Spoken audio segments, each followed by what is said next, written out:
This past week, I had the opportunity to go on a Sunset Beaver Walk at the Aspen Center for Environmental Studies. For those of you that aren't familiar with ACES, or the Aspen Center for Environmental Studies, this is at the very end of Puppy Smith Street behind the post office in Aspen.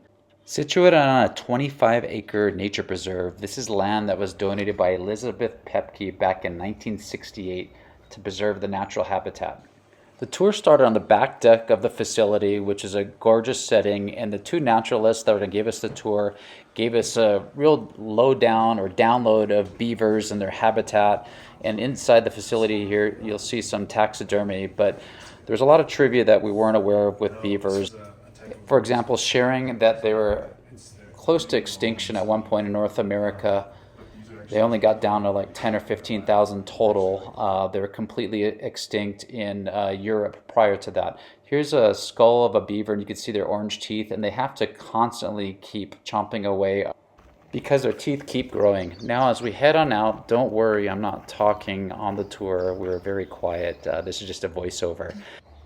Beavers, as most people might know, are said to be some of the best engineers. All this habitat here was done from river runoff, and what beavers do like is still water. Here's a deer. There's all sorts of animals that patrol the grounds here, from bears to moose to beavers, and what we're starting to do right now is seeing a beaver in the distance. I'm not sure if you can see that motion in the water. It's actually some grass the beavers use as camouflage, and there you'll see the sticks across the way that they're kind of building their home. They have all sorts of rooms in their homes, kind of similar to humans do, where they'll have like an eating area, a washing area, etc.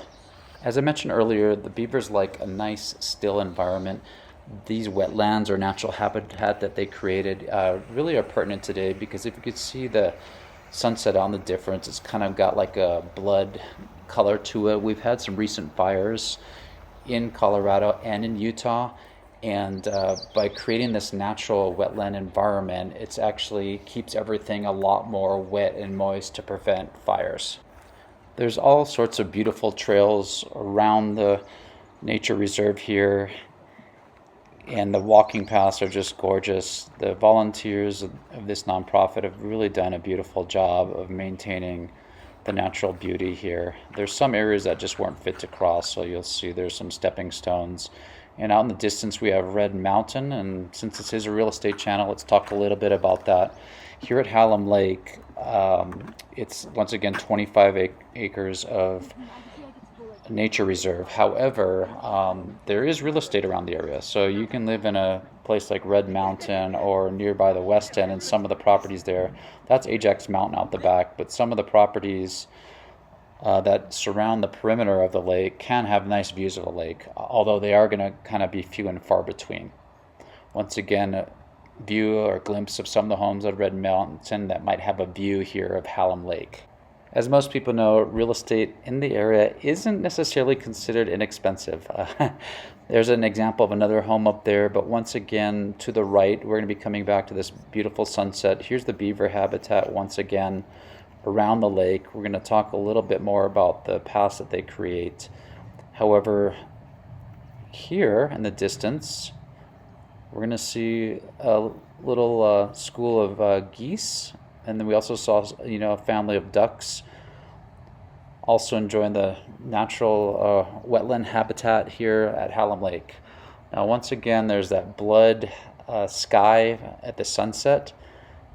And part of that reasoning is, once again, there's fires, not very close to Aspen, but concerningly close in the sense that it did affect the air quality today, but it did make for a beautiful sunset. And although today we didn't really get to see any beavers up close, we did see their action. For instance, this is me zooming in with my phone here, or iPhone, and you could see this beaver kind of making its way across the lake. So they don't like to see or be near people, but they're definitely out there doing their thing, whether it's getting some food to bring back to the house or some additional materials to help engineer their habitat. One thing I mentioned, there is a family here, but apparently once they raise their kids, they have them go out on their own.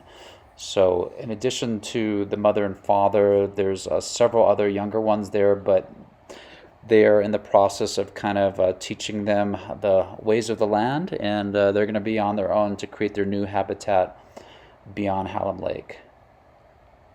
You can see another structure at the back that they created. And once again, taking in the beauty, another walking path or bridge crossing over the river. There was one area where it did peel out, and I heard some noise in the bushes, but I just didn't want to get too close because it could have been a bear. We were originally walking as a group, but we kind of split up a little bit. But taking in the natural beauty and surroundings here at Hallam Lake is incredible. And then this is another feature that they have. They have a red-tailed hawk, in addition to that, a golden eagle. This one in particular has been injured. The theory is that it may have hit a power line, so it's no longer able to fly, but it seems really at peace.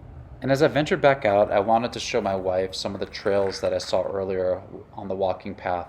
These are beaver trails. You'll see how they kind of drag their tail here through the grass, and you'll see how they kind of cross back over into the lake. Although this is a beaver tour, there's all sorts of other activities they do here at ACES. I was going to point out a yoga area, but here we have our friendly deer here that I bumped into earlier. And you see those platforms there. They actually do a yoga classes there here on Hallam Lake through ACES. And here once again is another little family of geese enjoying the lake on a nice summer evening. To learn more about the Aspen Center for Environmental Studies, I'll drop a link in here. And if you want to do one of these guided naturalist tours, I highly recommend it. This is something near to my heart. I did get my degree in environmental analysis and design. However, I am a realtor and I sell real estate here in Aspen. And if you have more questions about that, I could be reached at 808-371-3509. Aloha.